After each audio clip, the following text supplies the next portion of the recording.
পূর্ব আকাশে সূর্য উঠেছে মাত্র। ফারা তার আগে উঠে পড়েছে। কেন যেন রাতে ঘুম আসছিল না। মাঝরাতে ঘুম আসলেও আবার ভোর রাতে ঘুম ভেঙে যায়। বিধায় ফারা আর ঘুমোয় না।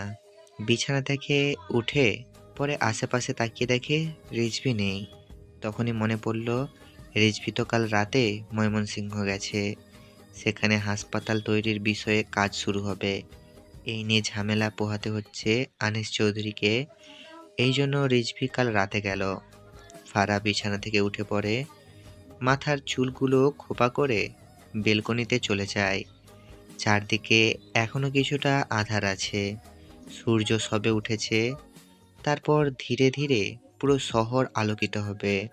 সূর্য ওঠার সৌন্দর্য ভীষণ সুন্দর। গ্রামে থাকতে এমন সৌন্দর্য প্রায় দেখা হতো।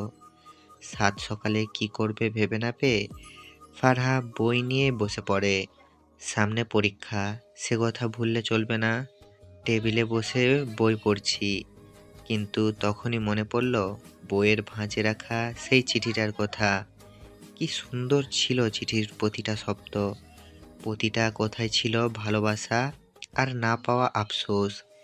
ইস, কি হতো যদি সে যাকে ভালোবাসে তাকে পেয়ে যেত। তবে এত আফসোস থাকতো না। এই পৃথিবীতে সত্যি ভালোবাসার খুব অভাব। সেখানে তার মতো প্রেমিক পুরুষ পাওয়া মুশকিল। তবে খুব করে চাই সে যেন একদিন অনেক ভালোবাসা পায়। কেউ গোপনে চায় তারই ভালোবাসা। সে আবার মনে মনে প্রার্থনা করে তারই ভালোবাসা পাওয়া আরাধনা। ফারা চিঠিটা আবার হাতে নেয়। প্রতিটা শব্দ যেন হৃদয়ের গভীর অনুভূতির চিহ্ন হয়ে আছে। তার বুকের মাঝে হালকা একটা চাপা কষ্ট অনুভূতি হয়। কে লিখেছিল এই চিঠি? সে কি কখনো জানবে? সে একবার চিঠির কাগজটা আঙুল দিয়ে স্পর্শ করে, তারপর ভাঁজ করে বইয়ের ভেতরে রেখে দেয়। মাথা ঝাঁকিয়ে মন থেকে ভাবনাগুলো সরিয়ে ফেলতে চায়। সামনে পরীক্ষা, এসব ভাবলে হবে না। মনোনিবেশ করে বইয়ের পাতায় প্রায় 1 ঘন্টা সময় পেরিয়ে গেল। ঘড়ির কাঁটায় 6:30 বাজছে। ফারা ঘড়ির দিকে তাকিয়ে বই বন্ধ করে উঠবে, ঠিক তখনই ফোনটা বেজে ওঠে। স্ক্রিনে তাকিয়ে দেখে রিজভি কল দিয়েছে। কল রিসিভ করতেই রিজভির গম্ভীর কণ্ঠ ভেসে আসে। তুমি ঠিক আছো? ফারা একটু চমকে যায়। রিজভি এমন হঠাৎ করে কেন জিজ্ঞাসা করলো? হ্যাঁ, ঠিক আছি। কিন্তু এমন প্রশ্ন কেন? না, এমনি জিজ্ঞেস করলাম। রিজভি কথা লুকিয়ে গেল, কিছু বলতে চেয়েও বলল না। আবার জিজ্ঞাসা করলো, আম্মু আর কিছু বলেছে? না, উনি তো আমার সাথে কথা বলেনি। আমি তার চোখে বিষ। যেমন আপনার চোখের বিষ ছিলাম, হয়তো এখনো আছি। রিজভি হাসে না, বরং একটু গম্ভীর কণ্ঠে বলে, চোখের বালি শুনেছি, কিন্তু বিষ কি? বাংলা ব্যাকরণ কি তৈরি করলে নতুন করে? ফারা ফোনের এপাশ থেকে দাঁত চেপে বলে, হ্যাঁ, সেই ব্যাকরণ আপনাকে শেখাবো। তুমি শেখালে আমি শিখতে রাজি আছি, নো প্রবলেম। কথাটা ধীরে বলল। ফারা ঠিক মতো শুনতে পায়নি, তাই আবারও জিজ্ঞেস করলো, কি বললেন? না কিছু না। ফারা চুপ করে থাকে। এদিকে রিজভি আবার বলে, তুমি আজ সারাদিন কি করবে? পড়াশোনা করব, সামনে পরীক্ষা। ভালো কথা, তাহলে মন দিয়ে পড়ো। আমি রাতে ফিরবো। আম্মু কিছু বললে কিছু বলিও না। ফারার কিছু বলে না। ফোনটা কানে ধরে কিছুক্ষণ চুপ থাকে, তারপর ধীরে ধীরে কল কেটে দেয়। রিজভি কি আসলেই তার যত্ন নেয়, নাকি এটা কেবল দায়িত্ববোধ? ফারা জানে না। তবে তার মনের গভীরে একটা অদ্ভুত অনুভূতি দোলা দেয়। সে কি ধীরে ধীরে রিজভির প্রতি দুর্বল হয়ে পড়েছে? ফারা রুম থেকে বেরিয়ে রান্নাঘরে আসে। এসে দেখে রেনু চৌধুরী আগে থেকে রান্নাঘরে এসে রান্না করছে। ফারাকে দেখে চোখে মুখে বিরক্তির ছাপ স্পষ্ট দেখা দিল। ফারা হেল্প করতে গেলে রেনু চৌধুরী চোখ মুখ বিছিয়ে বলে, তুমি এখানে এসেছে কেন? আমি তোমার হাতে খেতে চাই না। আমি রান্না করতে পারি, আর আমার ছেলেমেয়েরা আমার রান্না খাবে। তুমি এখান থেকে বেরিয়ে যাও। ফারা গেল না, আবারও আগ বাড়িয়ে বলল, আম্মু, আমি একটু হেল্প করি। দুজনে করলে তাড়াতাড়ি হবে। এই মেয়ে, তোমাকে বলেছি না আমাকে আম্মু ডাকবে না। আমি শুধু আমার ছেলে মেয়ের আম্মু। এখান থেকে সরো, আমার মেজাজ খারাপ করিও না। ফারা আর কিছু বলল না, মন খারাপ করে বেরিয়ে আসলো রান্নাঘর থেকে। ফারা রান্নাঘর থেকে বেরিয়ে এসে বেলকনিতে দাঁড়ায়। বুকের মধ্যে হালকা একটা চাপা কষ্ট অনুভূতি হয়। রেণু চৌধুরীর কথা গায়ে লাগানোর ইচ্ছা তার ছিল না, কিন্তু কিছু কথা অজান্তেই হৃদয়ে বিঁধে যায়। মায়েরা মমতাময়ী হবে, ভালোবাসায় ভরিয়ে রাখবে, এরকমই ধারণা। যদিও বাবা মায়ের ভালোবাসা পায়নি, তবুও আশা রাখি। ফারা বেলকনি দিয়ে নিচে তাকাতেই দেখতে পেল উপরের তলায় ভাড়াটিয়া পরিবারের ছোট্ট বাচ্চাটা দৌড়ে বেড়াচ্ছে, আর ওর মা পিছু পিছু খাওয়া নিয়ে বেরোচ্ছে। যদিও ছেলেটা একটু বড়, তবুও মা জোর করে খাওয়াতে ওই দৌড়াদৌড়ি করছে। ফারার আরো মন খারাপ হলো। ও আকাশ পানে তাকিয়ে চোখে জল নিয়ে বলল, কেন থাকলে না আম্মু? আমি তোমাদের ভীষণ মিস করি। তোমরা ছাড়া পৃথিবী বড় কঠিন লাগে। মন খারাপ হলে কাউকে বলতে পারি না, যেতে পারি না তোমাদের কাছে। মায়ের আঁচল, বাবার শার্টের গন্ধ নাকে ভাসে না। ভালোবাসা পায় না তোমাদের। সকালের রোদের কোমল স্পর্শ শহরের প্রতিটা কোণে ছড়িয়ে পড়েছে। ফারা আকাশের দিকে তাকিয়ে নিঃশব্দে একটা দীর্ঘশ্বাস ফেলে। তারপর নিজেকে সামলে নেয়, মাথা নিচু করে ধীরে ধীরে রুমে ফিরে যায়। কিন্তু মনটা যেন কোথায় যেন পড়ে আছে। দুপুরে বাড়ির সবাই ডাইনিং টেবিলে বসে লাঞ্চ করছে। রাত্রি আর স্বামীর খেতে বসেও ঝগড়া করছে। দুজনের কাজই এটা। রেনু ওদের দুজনকে থামতে বলছে, তবুও শুনছে না। ফারহা নীরবে খাচ্ছে, কিন্তু খেতে খেতেই টের পেল রিজভির মা কটাক্ষ চোখে তাকালো। এ চোখের ভাষা তার চোখের সামনে থাকলেও যেন অসহ্য লাগছে। রাত হয়েছে, রিজভি তখনও ফেরেনি। রাতের খাবারও রেনু চৌধুরী একা রান্না করেছে। ফারা কিছু কাজ না পেয়ে পড়তে বসেছিল, কিন্তু মন খারাপের কারণে বইয়ে মন বসছিল না। নিচ থেকে রাত্রি আর স্বামীর ডাক ছাড়লো। ফারা বেরিয়ে ওদের কাছে গেল। স্বামীর আর রাত্রি ওকে লুডো খেলতে ডাকছিল। পাশে রেনু চৌধুরী ছিল বলে ফারা রাজি হচ্ছিল না। রেনু চৌধুরী ফারাকে দেখে নিচ থেকে হনহনিয়ে উপরে চলে যায়। ফারা সেদিকে তাকিয়ে চুপ রইল। রাত্রি হাত টেনে সোফায় বসালো। তিনজনে লুডো খেলতে শুরু করলো। রাত 10টা, ঠিক তখনই দরজার সামনে গাড়ির হর্ন বাজলো। কয়েক মুহূর্ত পরেই কলিং বেল বাজলো। ফারহা রাত্রি স্বামীর নিচেই বসেছিল। রাত্রি ফারাকে যেতে বলল। ফারা উঠে দরজা খুলে দিল। রিজভি ফারার দিকে তাকালো, চোখে মুখে কেমন যেন খারাপের ভাঁজ। ও জুতা খুলে ভেতরে ঢুকলো। রেনু চৌধুরী নিচে নেমে এসে ছেলেকে গ্লাসে করে পানি এনে দিল। রিজভির একটু পর আনিস চৌধুরী ভেতরে আসলো। রিজভি ফ্রেশ হয়ে আসলো। খুব খিদে পেয়েছে, এই জন্য তাড়াতাড়ি করে আসলো। রিজভির টেবিলের দিকে এগিয়ে এসে এক ঝলক ফারার দিকে তাকায়, তারপর নিজের চেয়ার টেনে বসে বলে, খাবার দাও। রেনু চৌধুরী একদম প্রসঙ্গ বদলে হাসি মুখে নিজ হাতে রিজভির প্লেটে খাবার তুলে দিলেন, যেন কিছুই হয়নি। ফারা মনে মনে হাসলো। সে জানে এই ভালোবাসা একপক্ষিক। রেজভি খেতে খেতেই ফারার দিকে তাকালো। কিছু হয়েছে বুঝতে পারছে, কিন্তু রেনু চৌধুরী সামনে জিজ্ঞাসা করলো না। রেনু চৌধুরী সবাইকে খেতে দিল, শুধু বাকি রইল ফারহা। তাকে একবারের জন্য খেতে বলল না। রিজভি এবার ফারাকে ডাকলো, খেতে বসো, দাঁড়িয়ে আছো কেন? ফারা কিছু বলার আগে রেনু চৌধুরী বলে উঠল, তোরা খা, সে পরে খাবে। রিজভি এবার ওর মাকে উদ্দেশ্য করে বলল, ফারহা আমার স্ত্রী আম্মু, তার প্রতি অসম্মান করে তার চোখে খারাপ না হয়ে একটু মানিয়ে নাও। ফারা হতবাক হয়ে তাকিয়ে রইল রিজভির দিকে। এই মানুষটা তার হয়ে কথা বলছে, কিন্তু তাদের মধ্যে ফারার জন্য ঝামেলা হোক তা ফারা চায় না। রেনু চৌধুরী ধীরে ধীরে এগিয়ে এলেন, চোখ রাগে জ্বলছে। তুমি কি আমাকে ভুলে গেছো রিজভি? আমি তোমার মা।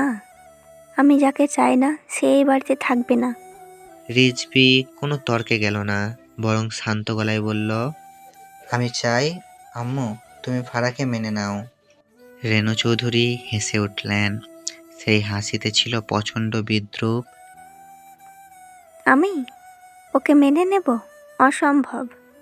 তোমার জন্য আফসোস হচ্ছে রিজভি। ফারা এতক্ষণ চুপ করে সব দেখছিল, শুনছিল। এবার ধীর কণ্ঠে বলল, আমার জন্য আপনার ছেলে কেন আফসোস করবে আন্টি? রেণু চৌধুরী চোখ কুঁচকে তাকালেন। কারণ তুমি তার যোগ্য নও। ফারা একটু মৃদু হাসল, তারপর শান্তভাবে বলল, হয়তো সত্যিই যোগ্য নই। তারপর সে রিজভির দিকে তাকালো। রিজভি কিছু বলতে যাবে, তার আগে ফারা নিজের রুমের দিকে চলে যায়। রাতে ফারা ছাদে দাঁড়িয়েছিল। রাতের ঠান্ডা বাতাসে চুল এলোমেলো হয়ে গেছে। ঠিক তখনই রিজভি ওর পাশে দাঁড়ালো। রুমে খাবার নিয়ে গিয়ে খুঁজে না পেয়ে আন্দাজে ছাদে আসলো। আর তার ধারণা ঠিক হলো। রিজভি এবার ফারার দিকে মুগ্ধ চোখে তাকালো। চুলগুলো বাতাসে উড়ছে, কি সুন্দর লাগছে। আজকাল অসহ্য মেয়েটাকেও এত ভালো লাগে। এ ভালো লাগা কিভাবে তৈরি হলো বুঝতেও পারলাম না। আজকাল অসহ্য মেয়েটাকেও এত ভালো লাগে। এ ভালো লাগা কিভাবে তৈরি হলো বুঝতেও পারলাম না। এসব ভেবে রিজভি নিঃশব্দে হাসল। ফারা রিজভির উপস্থিতি বুঝতে পেরেছে, তবুও সে আকাশে চাঁদের দিকে তাকিয়ে আছে। রিজভি নীরবতা ভেঙে বলে উঠল, চাঁদকে মানুষ একা ভাবে, কিন্তু চাঁদ একা নয়, তার সাথে আছে শত শত মানুষ। হয়তো দেখতে তাকে একা লাগে, কিন্তু তা ভুল। যেমন তুমি চাঁদের সঙ্গ দিচ্ছ, তোমার মতো শতজন আছে। তেমনি নিজেকে একা ভেবো না। হয়তো তোমার আড়ালে এই চাঁদের মতো কেউ কেউ তোমার সাথে আছে। ফারা এবার তাকালো। দমকা হাওয়া এসে চুলগুলো আরো এলোমেলো করে দিল। না চাইতেও রিজভির কাছে এসে মুখের সামনে থেকে চুলগুলো সরিয়ে দিল। কানের পাশে চুলগুলো গুছিয়ে নিতেই ফারা চোখ বন্ধ করলো। তার ছোঁয়া যেন অন্যরকম অনুভূতি হচ্ছে। হিম শীতল বাতাসে মন কিছু বলছে, কিন্তু কেউ কারো অনুভূতি জানতে নাকচ। অযাচিতভাবে জীবনে অনেক কিছু ঘটে। আমরা যা চাই না তাই পাই, আবার যা চাই তা কখনো পাই না। জীবন তো চলেই নিজের ছন্দে। চাওয়া পাওয়ার হিসেব কে রাখে? যা চাই তা মেলে না সহজে, আর যা পাই সে কি সত্যিই আমাদের? অযাচিত পথে চলতে চলতে একদিন হয়তো বুঝে যাব, নিয়তি যে গল্প লেখে নীরবে, তার মানেই হয়তো সত্যি ভালো হবে। সব কিছু চলছে নিজের মতো করে। রিজভি নিজের কাজে ব্যস্ত। সকাল হলে বেরিয়ে যায়, রাতে আসে। ফারা কয়েকদিন ভার্সিটি যায়নি। রেণু চৌধুরী ফারাকে দু চোখে দেখতে পারে না। রান্না তিন্নি নিজেই করে, এই জন্য ফারার কোনো কাজ থাকে না। এ বাসায় রান্না ছাড়া অন্য কোনো কাজ নেই বললেই চলে। স্বামীর আর রাত্রির সাথে মাঝে মধ্যে আড্ডা দেওয়া হয়, সেটাও রেণু চৌধুরী সহ্য হয় না। রাত্রিকে বিভিন্ন বাহানা দিয়ে তার সাথে নিয়ে যায়। এই বাড়িতে কয়েকজন মানুষ থাকলেও একা মনে হয়। রিজভি আর ফারার মধ্যে সম্পর্কটা আগের চেয়ে সহজলভ্য হয়ে গেছে। আজকাল আনমনে হাসে মানুষটা। ফারা দেখতে পেয়ে জিজ্ঞাসা করলে এড়িয়ে যায়, বলতে চায় না কিছু, বুঝতে দিতে চায় না। এখন সময়টা দুপুর 2টো। ফারা রুমে শুয়েছিল, তখনই ফোনে কল আসলো। ফারা নাম্বার না দেখেই কল রিসিভ করলো। কানে ফোন ধরতেই এক পুরুষালী কণ্ঠ ভেসে আসলো, দুপুরে খেয়েছো? ফারার ঘুম ছুটে গেল। ফোন কান থেকে নামিয়ে নাম্বার দেখে শিওর হলো সে ঠিক শুনেছে। ফারার উত্তর না পেয়ে রেজভি আবার জিজ্ঞাসা করে, খেয়েছো? ফারা থেমে উত্তর দিল, হ্যাঁ খেয়েছি। তারপর চুপ। আগে কোনোদিন ফোন করে খেয়েছি কিনা জানতে চায়নি, এই জন্য একটু অবাক আর থমকে গেছিল। আমি খেয়েছি কিনা জিজ্ঞাসা করলে না? ফারা খেয়ালি হয়ে জিজ্ঞাসা করলো, আপনি খেয়েছেন? হুম, খেয়েছি। আজ হঠাৎ ফোন করলেন যে? ফারার প্রশ্নে রেজভি থমকে গেল। কি উত্তর দেবে সে? মনের অন্তরালে সে ঘুরছে, এটা কি বলবে, না সে কেমন হয়ে যাবে। অনুভূতি প্রকাশ করতে ভয় নয়, সাহস থাকতে হয়। রেজভি সামনে তাকালো। ডক্টর দাঁড়িয়ে আছে। সে কথাটা বলেছে, তার হাতে কিছু ফাইল, হয়তো পেশেন্টের। ফোনের ওপাশ থেকে ফারা কথাটা শুনতে পেল। রেজভি ফোনের দিকে তাকিয়ে বলল, অনুভূতি প্রকাশে ভয় পায় না, কিছু দ্বিধা আর সংকোচ কাজ করে। বিকেলে পরিবেশ বেশ শান্ত, চারিদিকে শীতল বাতাস, গাছপালা দুলছে, মৃদু হাওয়া জানলার পর্দাগুলো উড়ছে। এমন শীতল হাওয়া অনুভব করতে ফারা রাত্রিকে নিয়ে বাসা থেকে বেরিয়ে বাগানে যায়। রেণু চৌধুরী দেখলেন, কিন্তু কিছু বললেন না। স্বামীর সেখানে বসেছিল। ও ফারাদের পিছনে পিছনে বাগানের দিকে যায়। বাগানে মাধবীলতা, হাসনা হেনা, নয়নতারা, বেলি ফুল ফুটে আছে।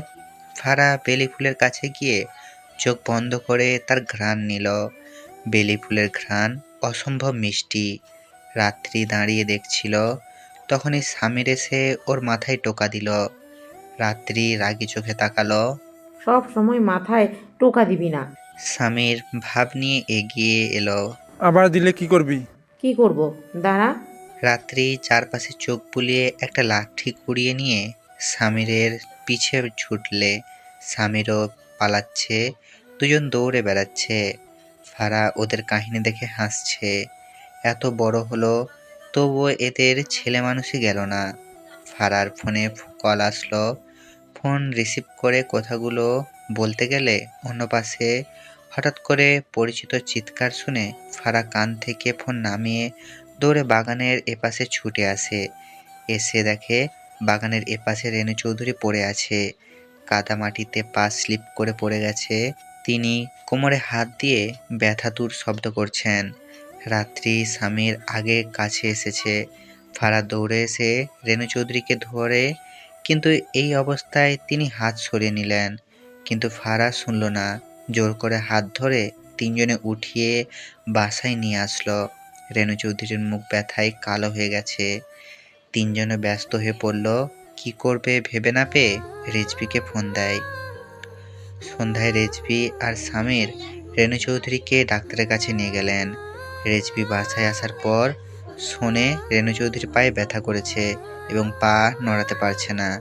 ডাক্তার এক্স-রে করে দেখে জানান বাম পা ভেঙে গেছে, হাড়ে ফাটল ধরার মতো মনে হচ্ছে। রেণু চৌধুরীর পা প্লাস্টার করিয়ে যা ওষুধ লাগে সব নিয়ে বাসায় চলে আসে। রেণু চৌধুরীকে নিয়ে আসতেই ফারা ও রাত্রি ওনাকে ধরে উপরে নিয়ে যায়। এবার তিনি কিছু বললেন না। সব ডিসিশন ভেবে চিনতে ফারা রেণু চৌধুরীর সমস্ত দায়িত্ব নেয়। ও জানে রেণু চৌধুরী তাকে পছন্দ করে না, তবুও তার দায়িত্ব সে পালন করবে। রাত গভীর। রিজভি নিজের রুমে বসে আছে। চোখের সামনে আজকের ঘটনাগুলো ভেসে উঠছে। রেণু চৌধুরী ফারাকে এত অপমান অবগণনা করার পরও ফারা যে নিষ্ঠার সঙ্গে দেখভাল করছে তা সে কল্পনাও করেনি।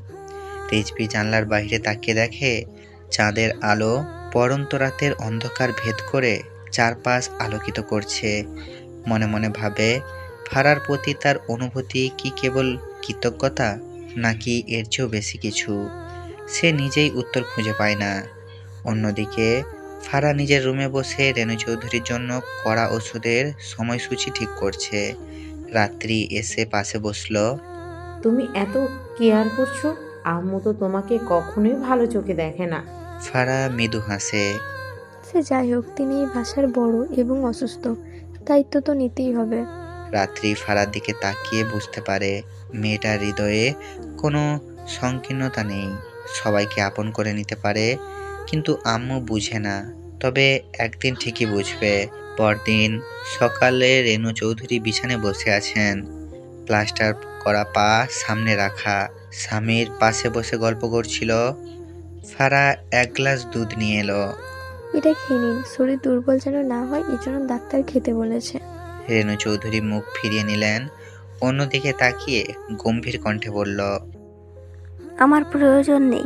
ফারা জানতো এমন হবে, কিন্তু সে কিছু না বলে দুধের গ্লাসটা টেবিলে রেখে বেরিয়ে এলো। সামিরকে চোখের ইশারা করলো খাওয়াতে।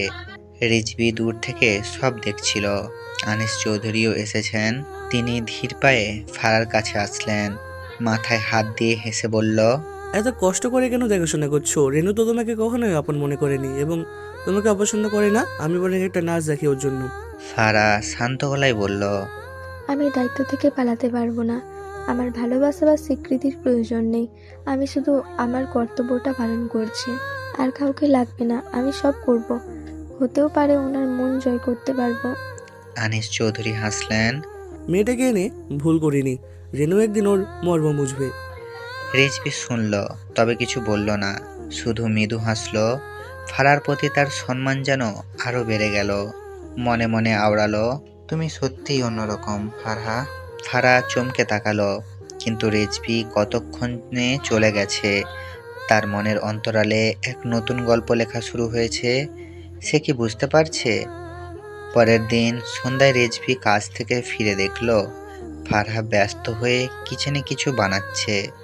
রান্নাঘর থেকে সুগন্ধ ছড়িয়ে পড়ছে। সে কিছুটা অবাক হলো। তুমি কি করছো? ফারা ঘাড় ঘুরিয়ে হেসে বলল, সামান্য স্যুপ বানিয়েছি। ডাক্তার বলেছে আন্টির হালকা খাবার খাওয়া দরকার। রিজভী চুপচাপ তার দিকে তাকিয়ে রইল।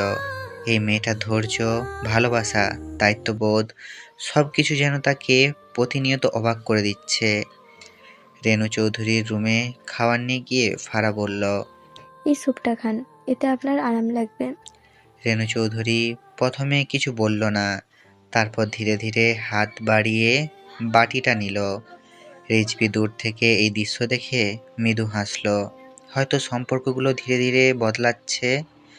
কয়েকদিন পর রেনু চৌধুরীর স্বাস্থ্যের উন্নতি হচ্ছে, তবে তার মন এখনো জেদ ধরে আছে। ফারা নিয়মিত তার যত্ন নিচ্ছে, কোনো ক্লান্তি নেই তার মধ্যে। তিনি এখন আর তেমন কিছু বলে না, কিন্তু মুখ ফিরিয়ে থাকে। ফারা চুপচাপ হেসে দায়িত্ব পালন করে। এর মধ্যে একদিন আরফিন এসেছিল, একটু নাটক করে ভালো মানুষই দেখিয়ে চলে গেছে। তারপর আর খোঁজ নেই। আজই যখন রেনু চৌধুরী ওয়াশরুমে যেতে নিচ্ছিল, কিন্তু আশেপাশে কেউ ছিল না। রাত্রিকে একবার ডাকলো, কিন্তু শুনল না, হয়তো শুনতে পায়নি। জোর পেয়েছিল বলে পাশে থাকা লাঠিটা নিয়ে ওয়াশরুমে যাওয়ার জন্য পা বাড়ালো, কিন্তু লাঠিটা মেঝের টাইলসে পিছলে গিয়ে পড়ে যেতে নেয়। কিন্তু তার আগে ফারা দৌড়ে এসে ধরে। রেনু চৌধুরী ভয়ে চিৎকার করে। ভেবেছিলেন হয়তো পড়ে গিয়ে পাটা আরও ভেঙে যাবে, কিন্তু বুঝতে পারল পড়ে যায়নি। তাকে ধরে আছে ফারহা। তিনি যেন প্রাণ ফিরে পেলেন। ফারা ওনাকে বেডে বসিয়ে দিলেন, আর সাথে কিছু বকাঝকা করলো, তবে সেগুলো ভালোর জন্য। কেন তাকে ডাকলো না? আমাকে পছন্দ করে না, ঠিক আছে, অন্যদের ডাকতেন। রেনু চৌধুরী কিছু বলছেন না। ততক্ষণে রাত্রি দৌড়ে এসেছে। স্বামীর বাসায় নেই। আনিস চৌধুরী বাসায় চলে গেছেন। ময়মনসিংহের হাসপাতালের কাজ ওনাকে সামলাতে হচ্ছে। ভার্সিটির মাঠে বসে আছে শুভ, ওর পাশে বসে আছে তন্ময়। আর 3 দিন পর থেকে টেস্ট পরীক্ষা শুরু, সেসব নিয়ে কথা বলছিল দুজনে। সুস্মিতাকে আজকে নাকি দেখতে আসবে, তাই ও আসেনি। নয়নাও আসেনি, তাই দুজনে বসে আছে। শুভ এখনো ফারাকে নিয়ে ভাবে, তবে প্রথম দিকের মতো চোখে পানি আসে, কিন্তু গড়িয়ে পড়ে না। চোখের কোণে থাকা পানি সেখানে শুকিয়ে যায়। কখনো বা নিজেকে শক্ত করে চোখের পানিকে উপেক্ষা করে নিজেকে শক্ত করে রাখার চেষ্টা করে। কখনো সফল হয়, আবার তার কথা মনে পড়লে ব্যর্থ হয় সে চেষ্টা। তন্ময়ের বাড়ি থেকে ফোন আসে, ও উঠে যায় কথা বলতে। তখনই নয়না হাসি মুখে শুভর পাশে বসে। শুভ বামে তাকিয়ে নয়নার চোখের দিকে তাকায়। নয়না চোখের ইশারায় জিজ্ঞাসা করে, কি দেখছিস? শুভ কিছু বলে না। নয়না নিকটে এসে কথা বলার বাহানায় শুভর হাতের উপর হাত রাখে। শুভ বুঝতে পারে, ঝট করে হাত সরিয়ে নেয়।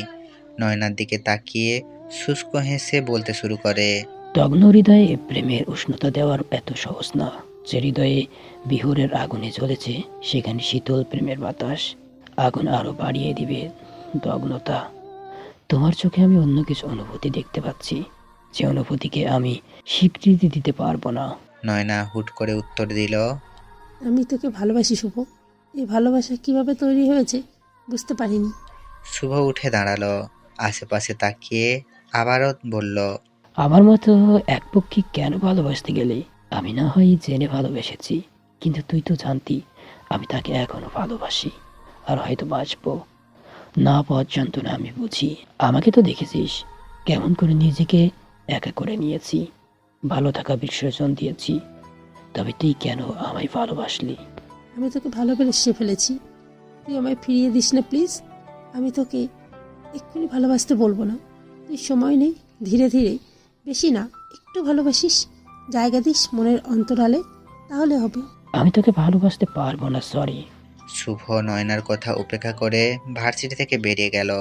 শুনল না নয়নার ভালোবাসার কথা, শুনল না তার অনুভূতি। নয়না শুধু অশ্রুসিক্ত নয়নে চেয়ে রইল তার পানে। রাত্রির প্রথম প্রহর, চারিদিকে নিস্তব্ধতা, ঘড়ির কাঁটা যেন ধীরে চলে আজ।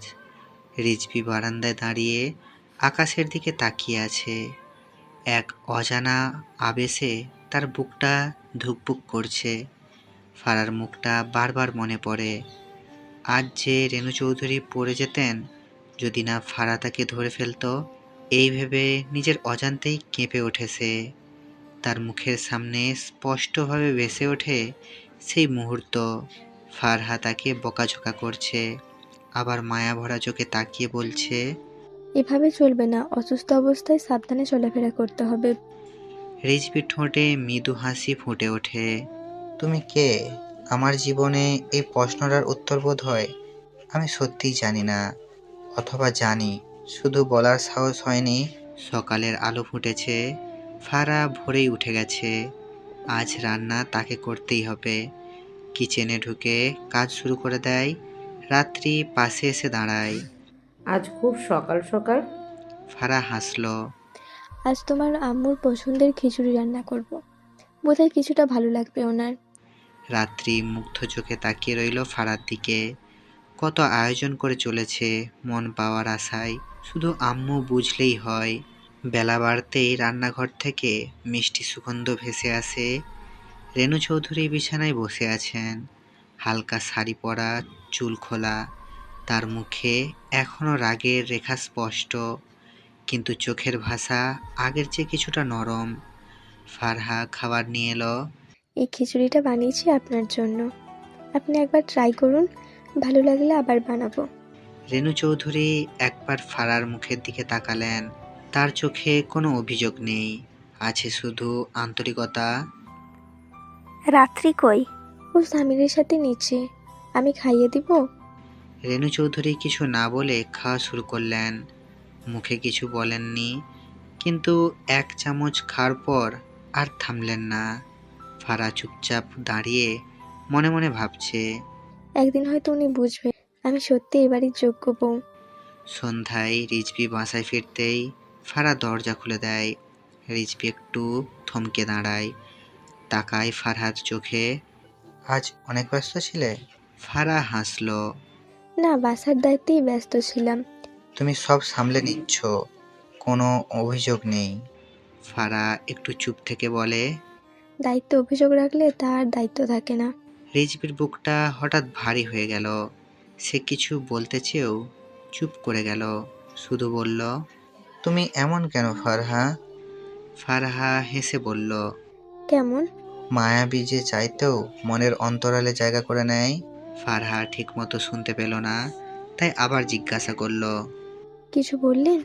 না, কিছু না। রিজভি নিজের রুমে চলে গেল। ফারা সেদিকে তাকিয়ে রইল, মুখে মিষ্টি হাসি। এই অসহ্য মানুষটাকে এত ভালো লাগছে কেন? এই প্রশ্নের উত্তর জানা নেই, তবে মন বলল ভালোবেসে ফেলেছিস। রাতের বেলা রিজভি নিজের ডায়েরি খুলে লিখছে। আজ ফারাকে দেখে মনে হলো ভালোবাসা শুধু কাছাকাছি আসার নাম না, এটা দায়িত্ব, নিষ্ঠা আর নিঃস্বার্থ যত্নের নাম। আমি যদি কখনো ভালোবাসতে পারি, তাহলে সেই ভালোবাসা যেন ফারহার মতো হয়। লেখা শেষ, মনে মনে বলে উঠল, আমার ডায়েরি লেখার অভ্যাস নেই, তবে আজ কেন যেন লিখতে ইচ্ছে হলো, তাই লিখে ফেললাম। অন্যদিকে শুভ তার রুমে বসে আছে। নয়নার চোখের অশ্রু বারবার তাকে ভাবনায় ফেলে দিচ্ছে। সে জানে নয়নার ভালোবাসা সত্যি, তবু মন যে আজও কারো অপেক্ষায়। হঠাৎ মোবাইলে একটা ছবি খুলে সে তাকিয়ে থাকে। ফারার হাসিমাখা মুখ। আমি যার ভালোবাসা চাইলাম তার ভালোবাসা কেন পেলাম না? যাকে চাইলাম সে কেন ভালোবাসলো? মন তো এখনো তাকে চাই। এই অন্যায় জানি, তবুও মন বোঝে না। কিন্তু নয়না কিছু বুঝতে পারছে না, ভাবতে পারছে না। কিছু ভেবে মনেই প্রশ্নটা রেখে দেয় শুভ। ভোরের হাওয়া একটু ঠান্ডা। রেণু চৌধুরী আজ বেলকনিতে বসে আছেন, একটা বই হাতে, পাশে ধোঁয়া ওঠা চায়ের কাপ। তার মুখে এরকম প্রশান্তি। হঠাৎ ফারহা এসে চুপচাপ একটা ওষুধের বাক্স এগিয়ে দেয়। আপনার ওষুধটা সময় মতো খেয়ে নিন। রেণু চৌধুরী এবার বই থেকে চোখ সরিয়ে তাকালেন ফারহার দিকে। চুপচাপ কিছুক্ষণ তাকিয়ে থাকলেন, তারপর বললেন, তুমি প্রতিদিন আমার যত্ন নিচ্ছ কেন? আমি তো তোমাকে পছন্দ করি না। ফারহা মৃদু হেসে বলল, মায়ের যত্ন মেয়ে না করলে আর কে করবে? আপনি আমাকে পছন্দ করেন না তার কারণ আছে হয়তো, কিন্তু তাই বলে আপনাকে অবহেলা করব এমন শিক্ষা আমায় বড় আব্বু বড় আম্মু দেয়নি। রেণু চৌধুরী চুপ করে গেলেন।